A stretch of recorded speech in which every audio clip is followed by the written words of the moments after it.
Tinokuchingamidzai kuchechi yeChrist Embassy yepamhepo yatinoita muchishona.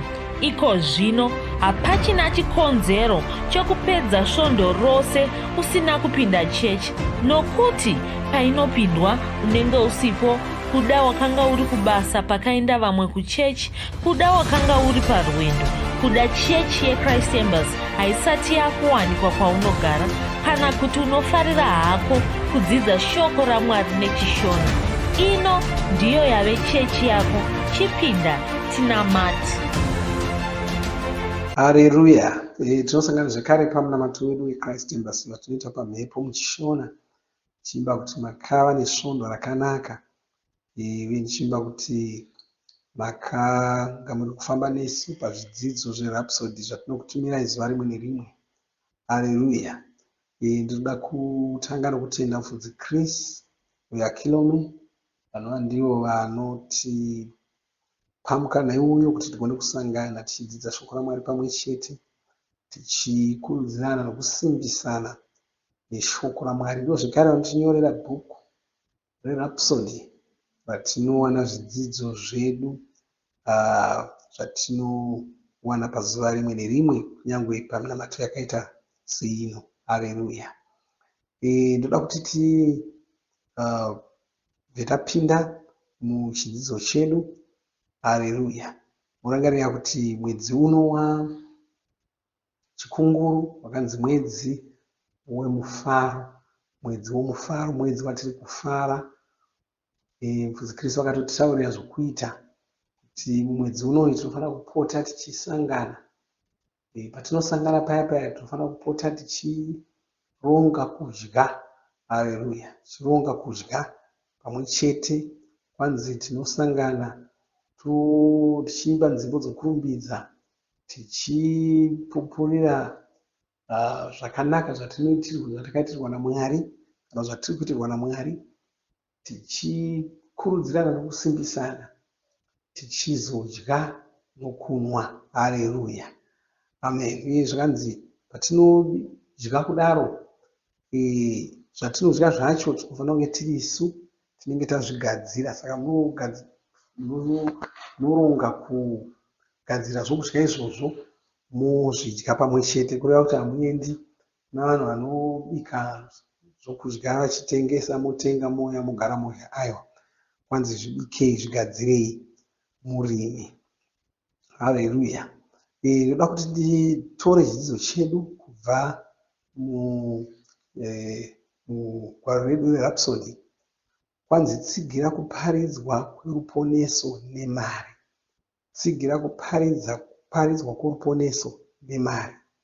Johani 3:13.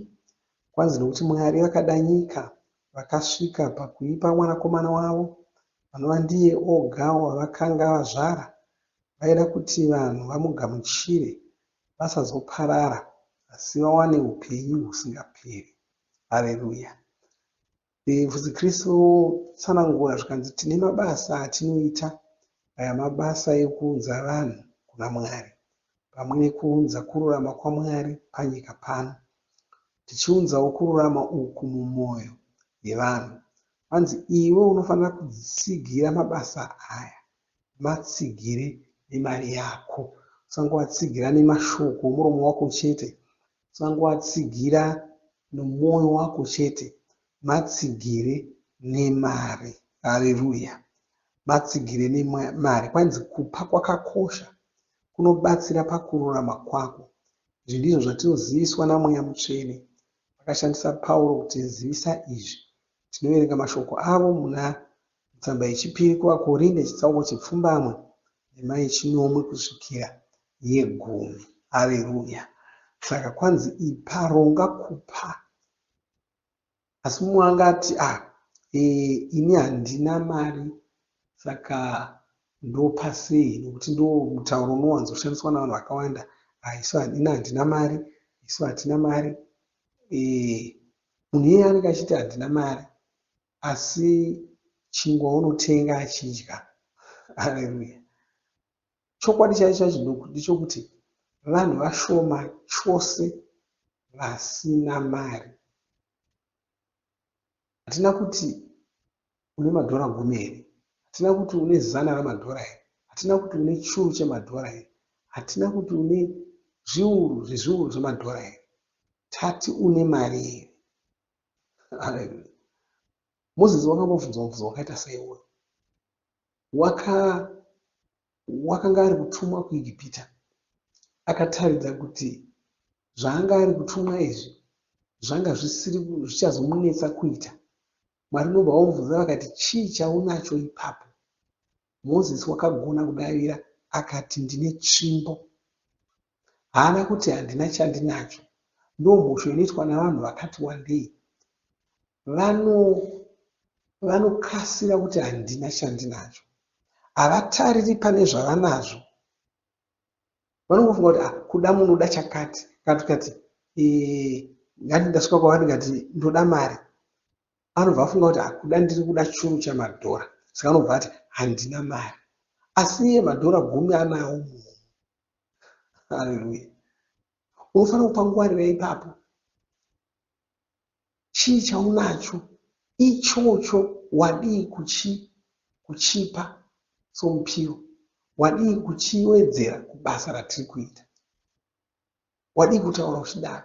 Mumwe anogona kutoti inini mari chaiyo mumwe handina, asi nguva ndinayo, handisi kuenda kubasa, handisi kuenda kuchikoro, handina zvandiri kuita.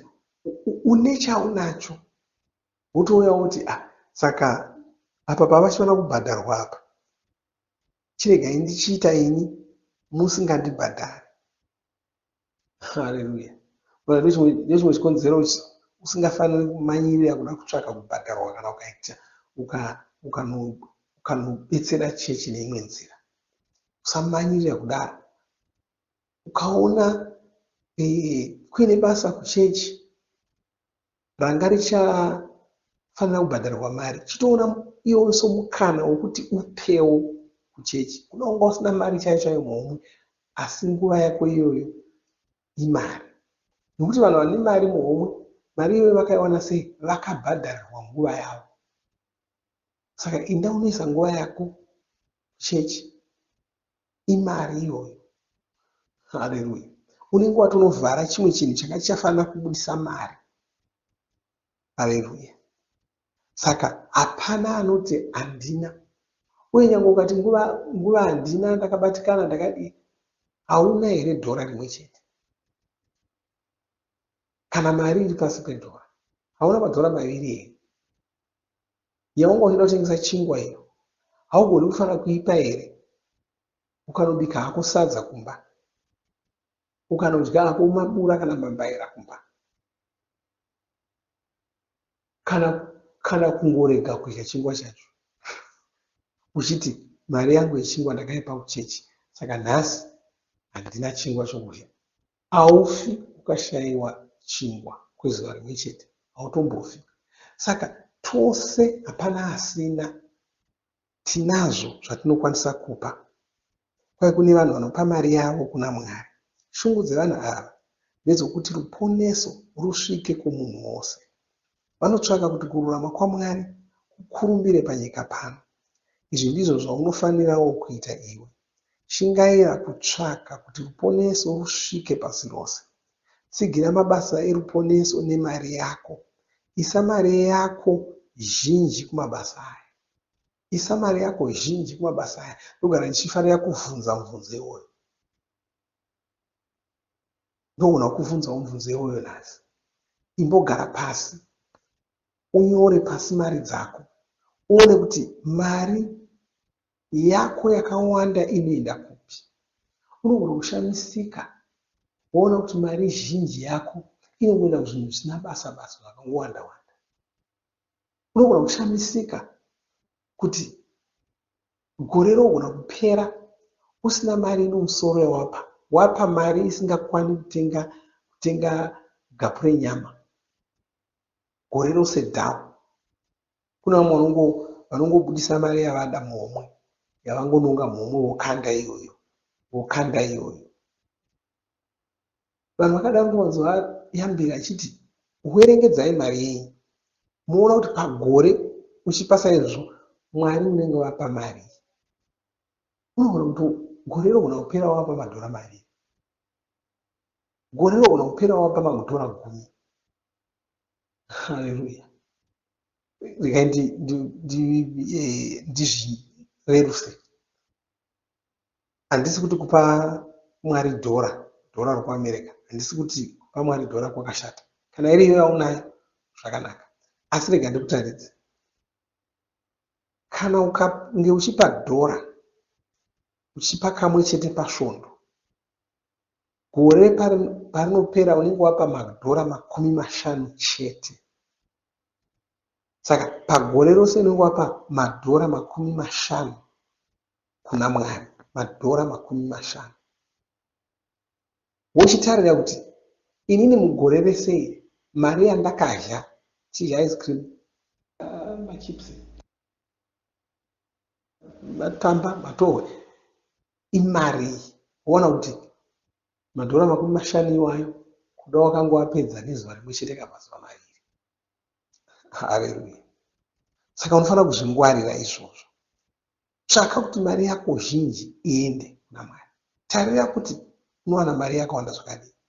Woronga kuti saka pamari yandowana iyi chiregai ndisare ndichidya iyi, imwe yose iyi regai ndiendese kuna Mwari.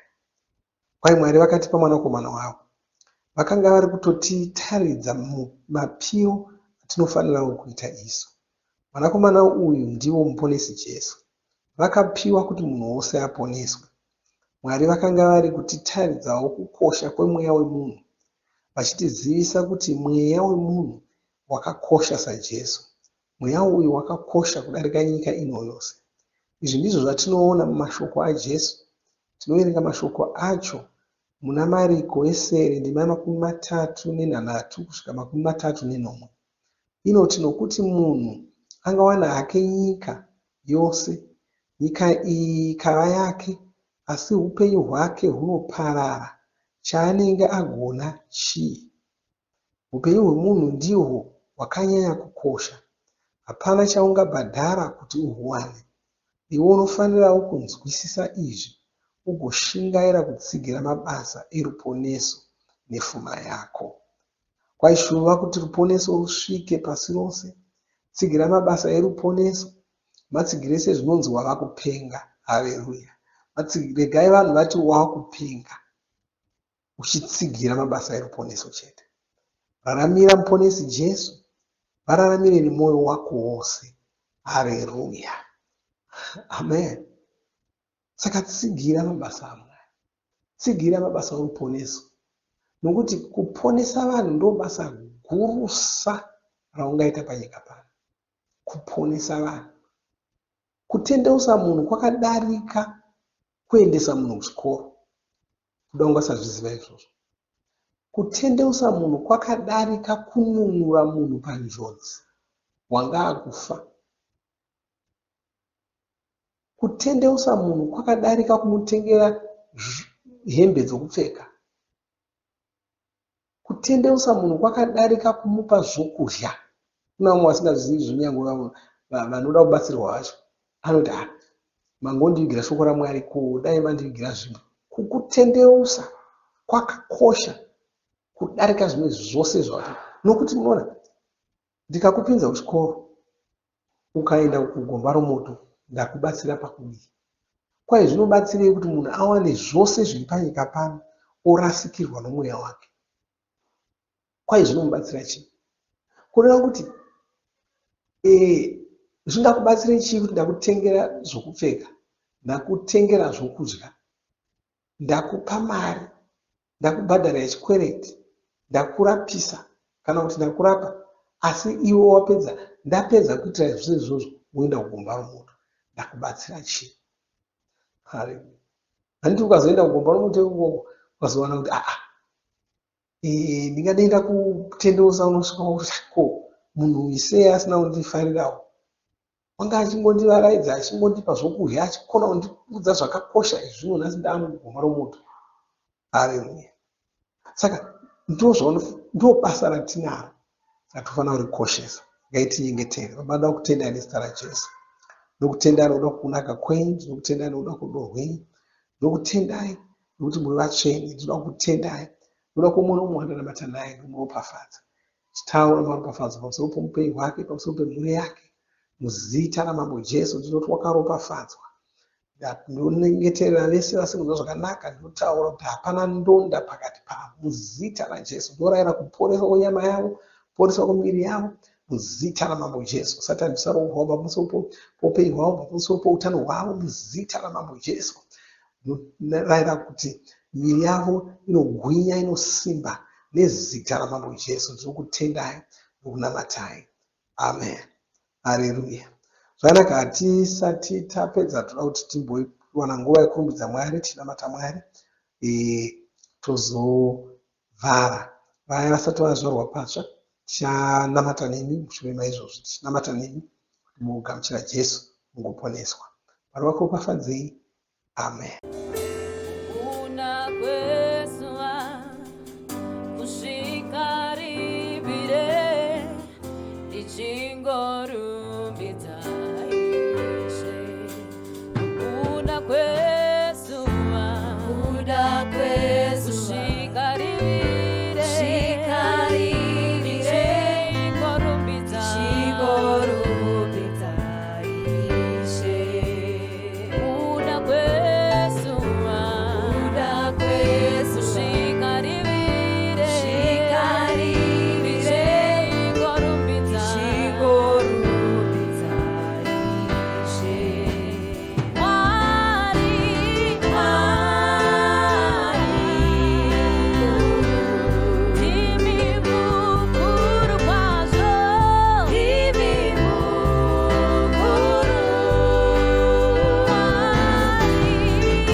makomborerwa nemunamato wesvondo rino, kana manga musati mazvarwa patsva, namatai mumashure mangu, muchidudza, muchirevesa, taurai muchiti, Mwari vari kudenga, ndinouya kwamuri, ndinokoka Jesu, kuti vapinde mumwoyo mangu.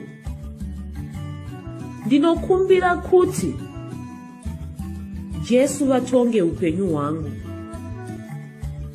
Ndinopupura kuti Jesu ndivo vavaishe wangu. Saka ndinogamuchira upenyu usingaperi mumweya mangu. Ndazvarwa patsva, ndava chisikwa chitsva. Ndinokutendai. Amen. Makorokoto mazvarwa patsva, tinokugamuchirai muchechi yeChrist Embassy. Titumirei zita renyu nekwamunogara. Munogona kutumira iri SMS kana WhatsApp pa 0772 215 kana kutuma tsamba pa shonaror@gmail.com. Muchida kupa mpiro yenyu neEcocash, rovai namba *151*2*5*58225# motevera zvinenge zviri kutaurwa neEcocash ipapo. Kana muine nhare dzemazuva ano, munogona kushandisa KingsPay kupa mpiro yenyu. Shandisai kodi inoti TNIOG nemavara makuru. Tinoda kukuzivisai zvinotevera. Tinokurudzira kuti musadarikwe nezvidzidzo zveRhapsody. Zvidzidzei kuti shoko riwande mamuri, mugone kumirisana nezvinhu zvinonetsa muupenyu. Tinodavo kuzivisa vane nhare dzeEconet kuti *205# vava kugona kuwana Rhapsody panhare dzenyu kunyangwe musina WhatsApp. Rovai nhare idzi muwane Rhapsody panhare dzenyu zuva rimwe nerimwe. Munorova *205#, mosarudza daily devotional.